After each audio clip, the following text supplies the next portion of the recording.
കൂടെവിടെയുടെ പശ്ചാത്തലം ഒരു resident school.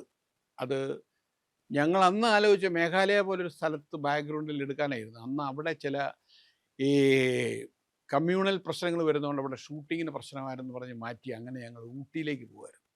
Ooty പോയത് വളരെ നന്നായി. കാരണം ഊട്ടിയിൽ എൻ്റെ സഹോദരൻ ജോസ് പ്രകാശിന് എൻ്റെ മകൾക്ക് ഒരു സ്കൂളുണ്ട്. മകളും ഹസ്ബൻഡ് PC തോമസ്, അദ്ദേഹം മരിച്ചുപോയി. അദ്ദേഹമായിരുന്നു അതിൻ്റെ ശരിക്കും ഫൗണ്ടർ. അങ്ങനെയാണ് കൂടെവിടെ ഉണ്ടാകുന്നത് 1983. അവിടെയും ഭാഗ്യം കിട്ടി. റഹ്മാനെ പോലെ ഒരു നടൻ നമ്മുടെ കൈകൊണ്ട്, എൻ്റെ മാത്രം കഴിവല്ല, അത് പത്മനാഭൻ്റെയും കഴിവാണ്. അങ്ങനെ ആ ഒരു പടവും വന്നു. അതും ഈ പറഞ്ഞ പോലെ നാഷണൽ ലെവലിൽ ശ്രദ്ധിക്കപ്പെട്ടു. റഹ്മാൻ അവാർഡ് കിട്ടി. സുഹാസിനി എന്ന് പറഞ്ഞ നടി മലയാളത്തിൽ വന്നു.